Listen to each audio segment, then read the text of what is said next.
Temperature at 100 degree Celsius. એમાં બે method છે, તો બોઇલિંગ અને સ્ટીમ્સ. તો બોઇલિંગની અંદર જે બેક્ટેરિયા હોય, વેજીટેટિવ સ્પોર્સ હોય, બરાબર, એ બધાને આપણે કિલ કરવા માટે આ મેથડ આપણે યુઝ કરીએ છીએ, જેની અંદર મેટલ, ગ્લાસ, રબર આઇટમ આ બધાને આપણે યુઝ કરી શકીએ છીએ. પણ એક વસ્તુ એ યાદ રાખજો કે બોઇલિંગની અંદર આપણે જે શાર્પ ઇન્સ્ટ્રુમેન્ટ છે એને યુઝ કરી શકતા નથી. ત્યારબાદ જોઈએ આપણે free steam at 100 degree Celsius.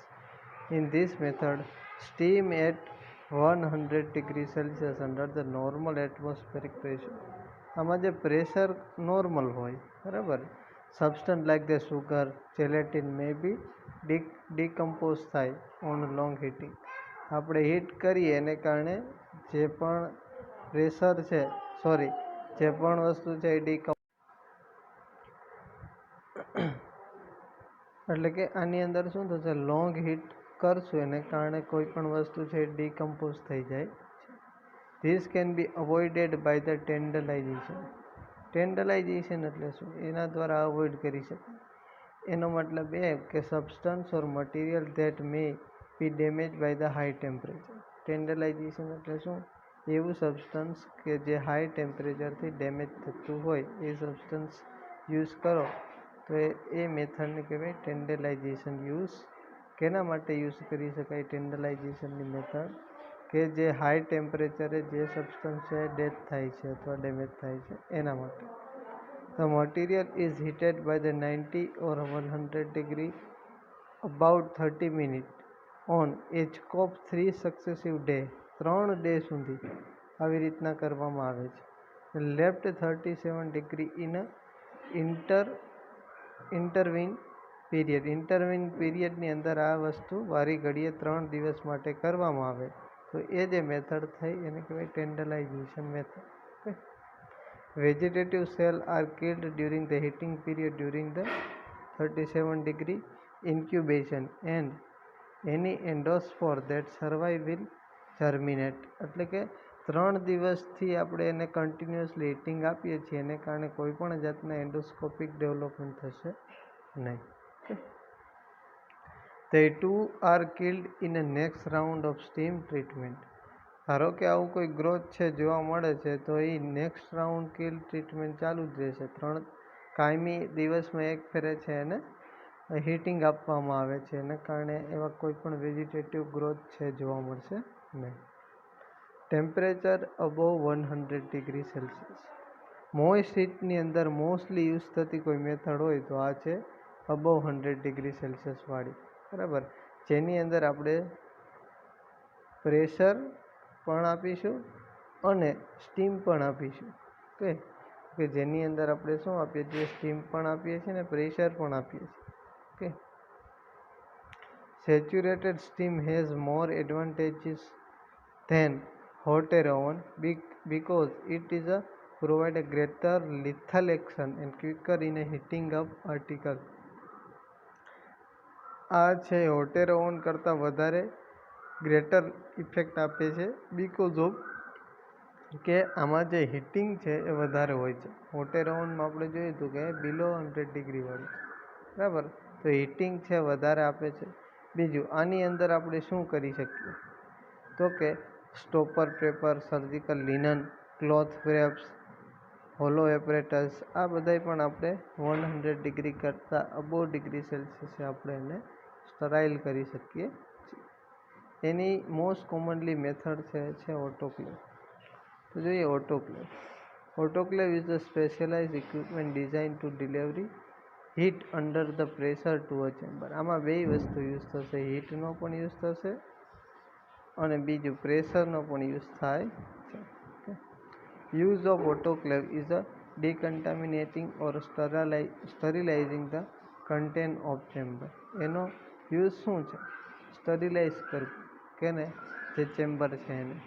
ડિકન્ટામિનેશન is the reduction of contamination to a level where is no longer a hazard to people or environment. Decontaminate કરવું એટલે કે જે કન્ટામિનેટેડ વસ્તુ છે એ વસ્તુને આપણે દૂર કરવી, જેથી કરીને આપણે એનો રીયુઝ કરી શકીએ. Water bolted to provide steam which is released through the jacket and into the autoclave chamber is forced out until the chamber is filled with the saturated steam and the outlet are closed. Okay, શું કહેવામાં આવે છે તો કે જે આ steam જ્યાં generate થાય છે એની અંદર જે પણ વસ્તુ છે, જે ચેમ્બર છે, એ ચેમ્બરની અંદર આપણે કોઈ પણ વસ્તુ છે રાખવાની છે અને ત્યારબાદ એ જે સ્ટીમનો જે લેઆઉટ છે એને ક્લોઝ કરી દેવામાં આવે છે, જેથી કરીને અમુક સમય સુધી ત્યાં રાખો એટલે કોઈ પણ વસ્તુ છે ક્લીન થઈ જાય. Hot or saturated steam continue to enter until the chamber reach the desired temperature અને પ્રેશર. કે આપણે જે એને બંધ કરી દઈએ છીએ આવી રીતના, એને કારણે જે એને ડિઝાયર્ડ ટેમ્પરેચર આપણે આપવું છે એ આપણે આપી શકીએ છીએ. તો કેટલું ટેમ્પરેચર હોય છે તો કે 121 ડિગ્રી સેલ્સિયસ અને 15 LBS દબાણ, આટલું દબાણ આપીએ છીએ ત્યારે આ વસ્તુ છે થાય છે. ઓકે, અને કેટલા મિનિટ સુધી રાખીએ છીએ તો કે 10 થી 20 મિનિટ સુધી આપણે ઓટોક્લેવિંગ માટે રાખીએ છીએ. Okay, the time is extended for about the 15 minutes because a large quantity of liquid such as the flask will require much longer treatment of time. એટલે કે 15 મિનિટનો ટાઈમ છે આપવામાં આવે છે. 121 ડિગ્રી સેલ્સિયસ પ્લસ 15 LBS દબાણ plus 15 minute માટે રાખવામાં આવે છે ઓટોક્લેવ માટે. આ ખાસ યાદ રાખજો. આ તમને પૂછી શકે કે ટેમ્પરેચર કેટલું હોય, દબાણ કેટલું હોય અને કેટલા મિનિટ સુધી રાખવામાં આવે છે. Moist is a throat to kill a so effective by degrading nucleic acid and denaturalize enzyme other essential protein. આની અંદર છે ન્યુક્લિક એસિડ, આપણા RNA DNAમાં હશે એ પણ ડેથ થઈ જશે. ઓકે, અને જે એન્ઝાઇમ છે એ પણ ડેથ થાય છે. Autoclave can use for the sterilization any material that are not damaged by heat or moisture.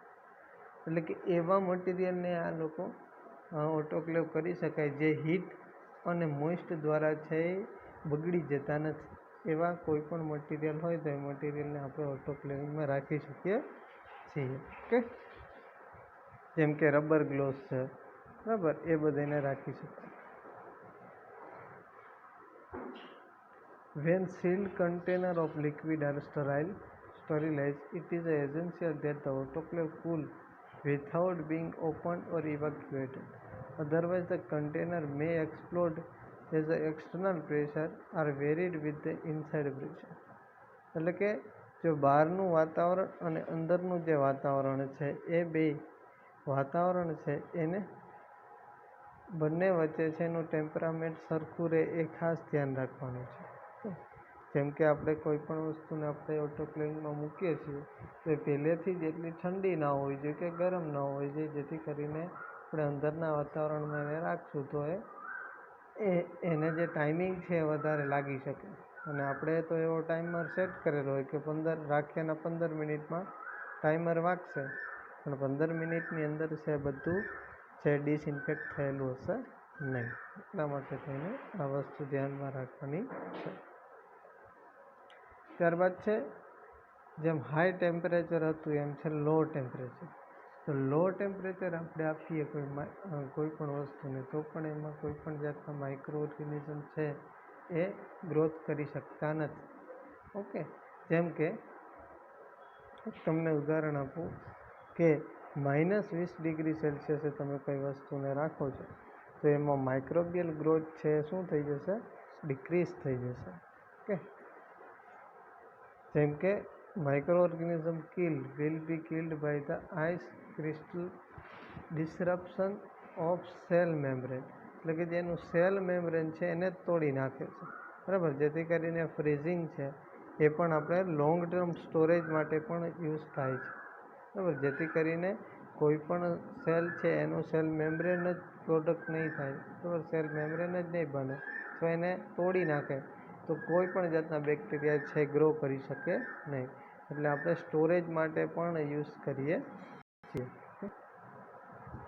ત્યારબાદ છે ફિલ્ટ્રેશન.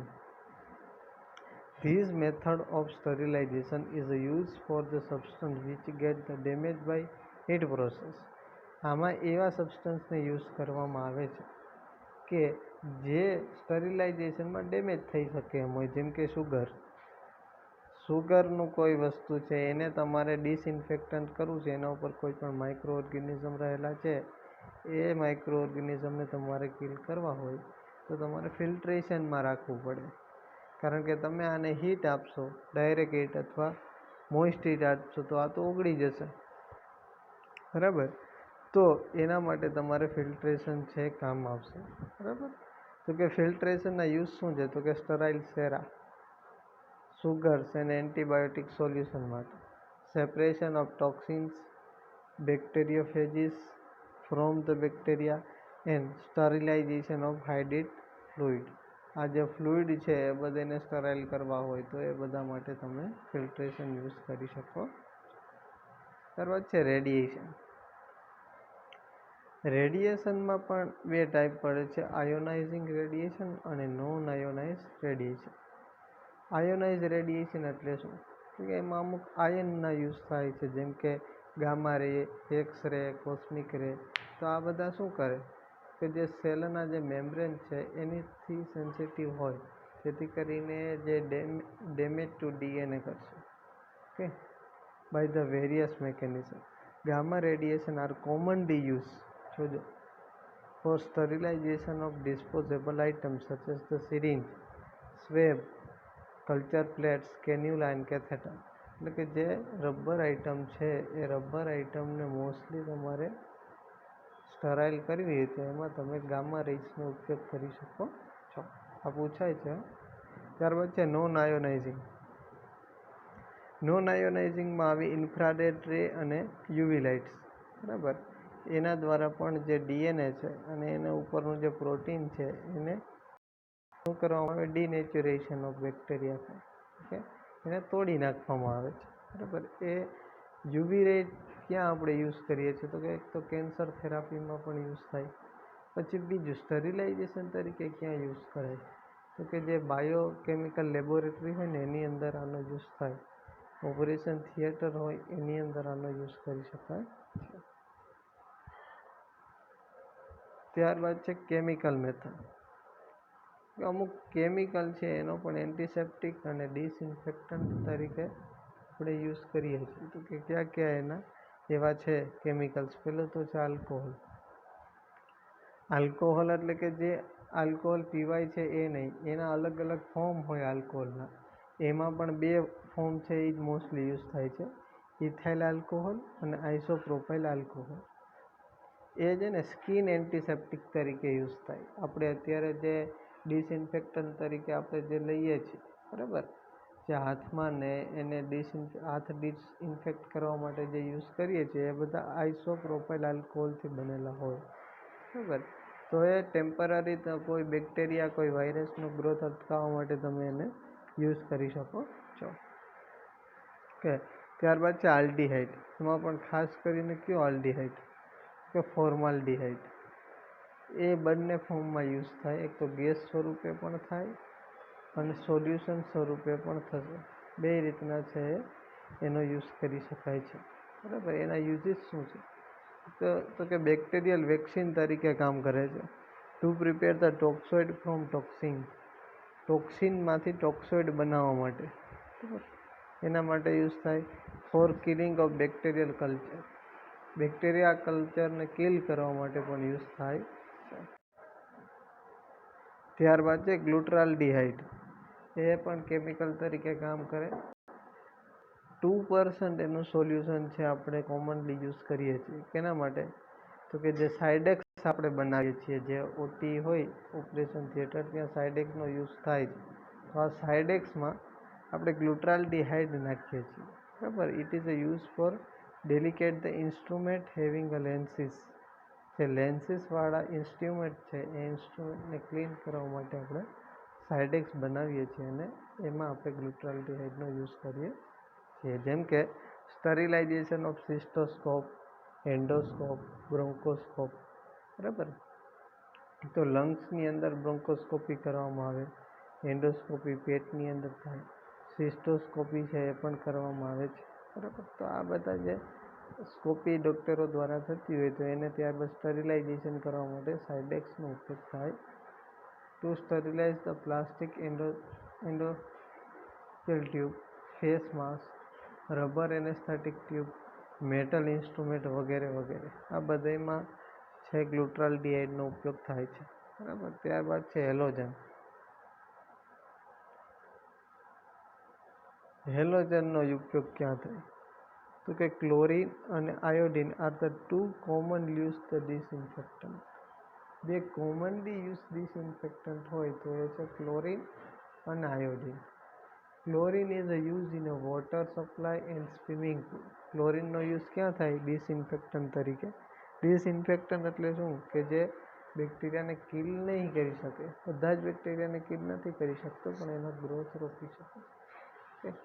જેમ કે સ્પોર, તો સ્પોરને છે ડિસઇન્ફેક્ટન્ટ કિલ ન કરી શકે. ઓકે, તો ક્લોરીન ક્યાં યુઝ થાય? સ્વિમિંગ પુલ છે એમાં બધામાં યુઝ થાય છે, બરાબર. બ્લીચિંગ પાવડર તરીકે આપણે એનો યુઝ કરીએ છીએ, સોડિયમ હાઇપોક્લોરાઇડ તરીકે યુઝ કરીએ છીએ, બરાબર.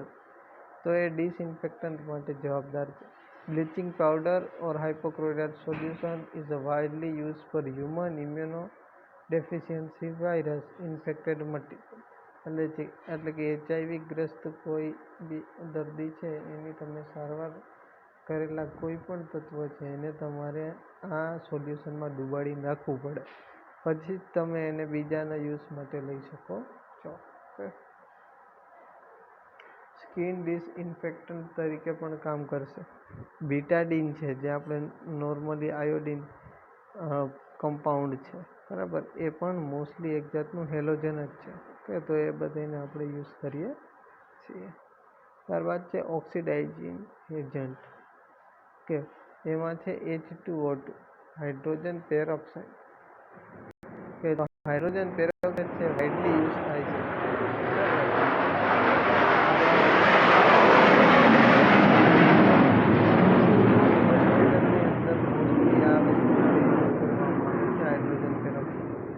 એની સાંદ્રતા અલગ અલગ હોય છે. જો એ ઇફેક્ટિવ ક્યારે છે તો કે એના 3 થી 6% મિક્સચરમાં એને બનાવો તો એ ઇફેક્ટિવ હોય છે. ઓકે, ત્યારબાદ છે કોન્ટેક્ટ લેન્સ. જે લેન્સ આપણે ફિટ કરીએ છીએ, સર્જિકલ પ્રોસ્થેટિક આપણે ઇમ્પ્લાન્ટ કરીએ છીએ તો એમાં પણ આ યુઝ થઈ શકે. ત્યારબાદ છે અલગ પ્રકારની ડાઈસ, જેમ કે એલિનાઇન ડાઈ, એક્રિલિન ડાઈ. આ બધા ડાઈ પણ સ્કિન અને વુન્ડ એન્ટિસેપ્ટિક તરીકે આપણે સ્ટરિલાઇઝેશનમાં યુઝ કરી શકીએ છીએ. Formaldehyde gases. હવે કોઈ પણ ઓપરેશન છે, ઓપરેશન થિયેટરને અમુક સમય પછી એને ફ્યુમિગેટ કરવું પડે. તો કે જે એના દિવાલ હોય ઓપરેશન થિયેટર એમાં બધામાં કોઈ પણ માઇક્રો ઓર્ગેનિઝમ છે એ ગ્રો કરી શકતા હોય તો એના માટે એને ફ્યુમિગેટ કરવું પડે. તો ફ્યુમિગેશન માટે ગેસની જરૂર પડે. તો ફોર્માલ્ડિહાઇડ ગેસ છે ફ્યુમિગેશન માટે બહુ જ ઇમ્પોર્ટન્ટ ગેસ.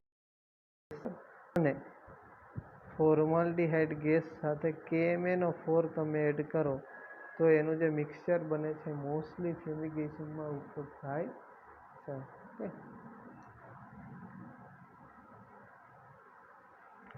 ત્યારબાદ છે ETO, ઇથિલિન ઓક્સાઇડ. ઓકે, તો ઇથિલિન ઓક્સાઇડ છે એ પ્લાસ્ટિક મટીરિયલને તમારે સ્ટરિલાઇઝેશન કરવું છે તો એને ગેસ દ્વારા પણ સ્ટરાઇલ કરી શકાય, બરાબર. ત્યારબાદ છે BPL એટલે કે બીટા પ્રોપાયોલેક્ટોન. એ પણ ફ્યુમિગેશન માટે ઉપયોગી છે. આ બધા વસ્તુ દ્વારા તમે ફ્યુમિગેશન છે કરી શકો છો. તો આ બધી મેથડ આપણે સ્ટરિલાઇઝેશનની મેથડો જોઈ, જેમાં ટેમ્પરેચર મેથડ બાદ ફિલ્ટ્રેશન, રેડિયેશન, કેમિકલ મેથડ, વિવિધ જાતના કેમિકલ્સ, પછી ફિનોલ, હેલોજન, ઓક્સિડાઇઝિંગ એજન્ટ અને લાસ્ટમાં ગેસીસ પણ આપણે જોયા. હવેનો જે ટોપિક છે એ છે એન્ટીબાયોટિક એન્ડ કીમોથેરાપી. એ આપણે આગળના લેક્ચરમાં ભણીશું. Okay, thank you.